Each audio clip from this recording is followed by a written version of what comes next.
how you stop trading time for money, how you get out of this time for money trap and start positioning yourself based on value. Welcome back to another episode of the CEO's Wing Woman.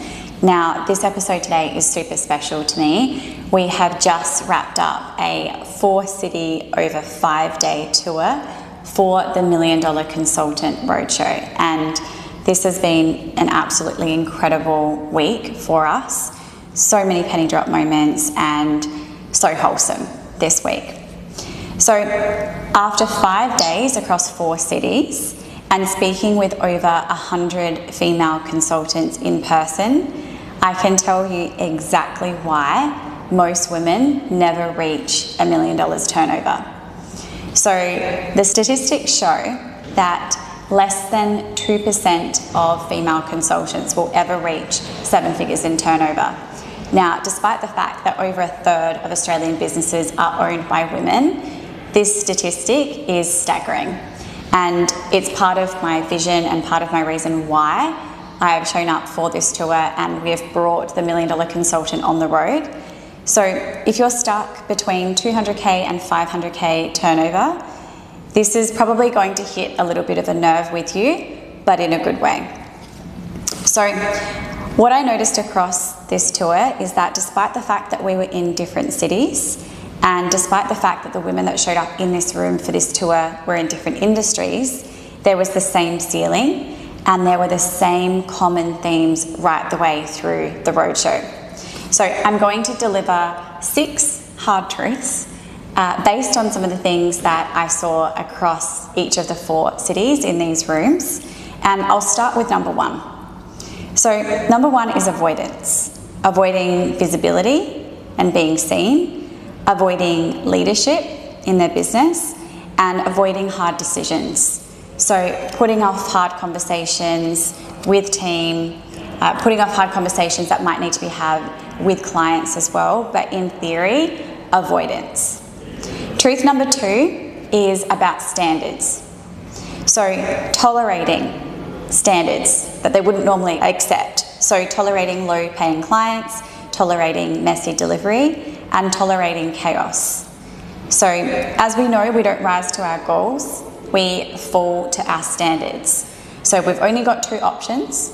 We can either accept the standard that we're being given, or we can create a new one. Truth number 3 is this concept of feeling like we have a job and not a business. So everything is running through them as a consultant. They don't yet have any real leverage, and there's no scalability within the model that they have. Truth number 4 is about capacity. So if their client load doubled tomorrow, things would break. They're not prepared. There's no systems, there's no team structure, and there's no back end. Truth number 5, over delivery. So doing too much, saying yes to everything, no boundaries. And ultimately this is an overcompensation problem. Going overboard, over-delivering because there is a concern around it not being enough. And truth number 6 is about control. So fear of delegation, trying to control the outcome without having the proper strategy in place and structure in place, and fear of delegation. So this is why most people are going to stay stuck in the context of business, because of not being able to remove themselves from the operation. But with all of these things so far, it's not a lack of information. It's a lack of decisions. It's avoidance, avoiding making those hard decisions in the context of business. So with the next part, what I want to do is just run through some of the things that this has activated in me through being on this roadshow and being privy to being in so many of these rooms with these incredible women.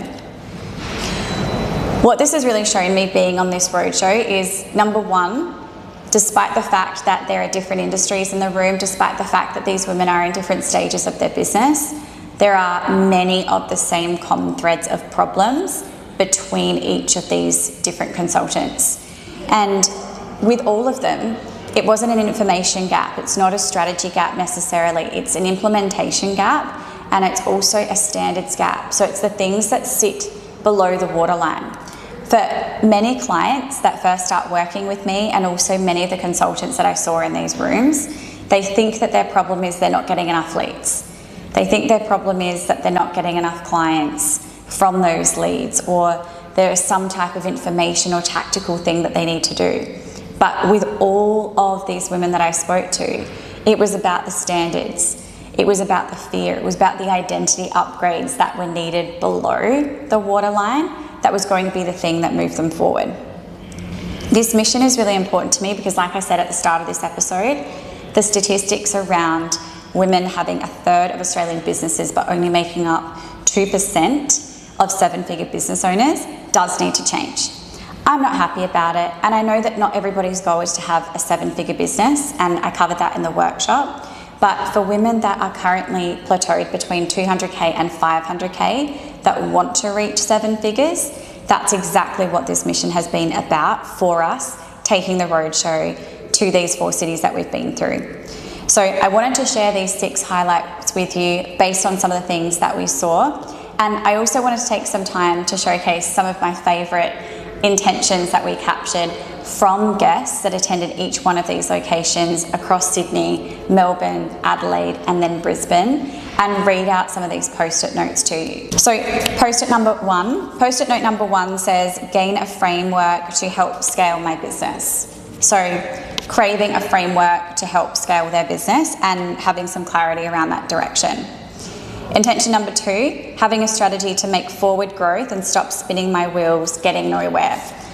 How many women have I spoken to that say this to me, feeling like I'm doing all the things, I'm posting on socials, I'm having conversations with people, I'm doing sales calls, but I'm not getting where I need to go?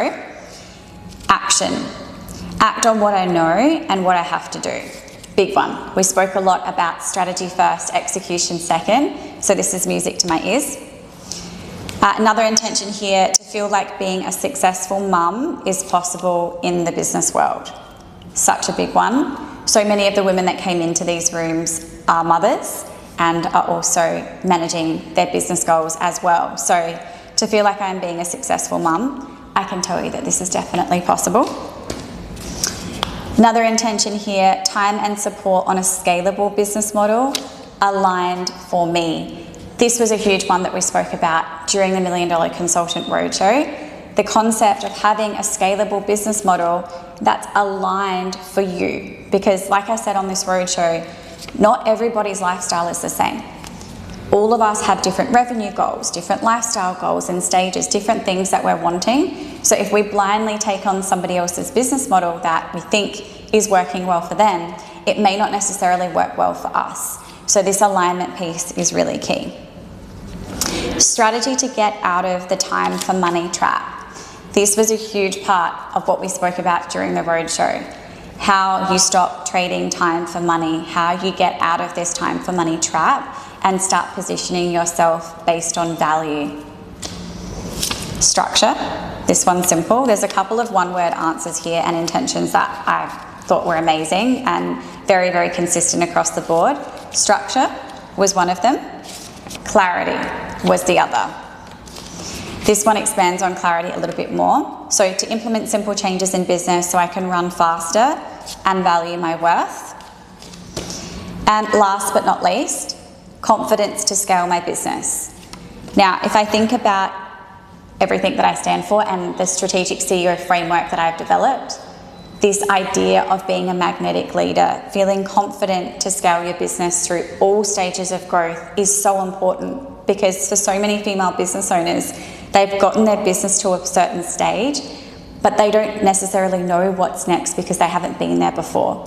So to have that clarity and to have that confidence so that you can lead your business through all stages of growth is really comforting. And this is part of what we love supporting clients with inside the business advisory. So to wrap up, it has been an incredible roadshow event. We have absolutely loved every second of being on the road. I'm so grateful that we did this roadshow. I'm so grateful for everyone that showed up in these rooms, for those of you that were part of these conversations in these rooms, sharing openly, being vulnerable, building meaningful connections without ego, without being threatened, and just leaning all the way in. Thank you from the bottom of my heart for being part of it. And I'm so excited to see where we go next.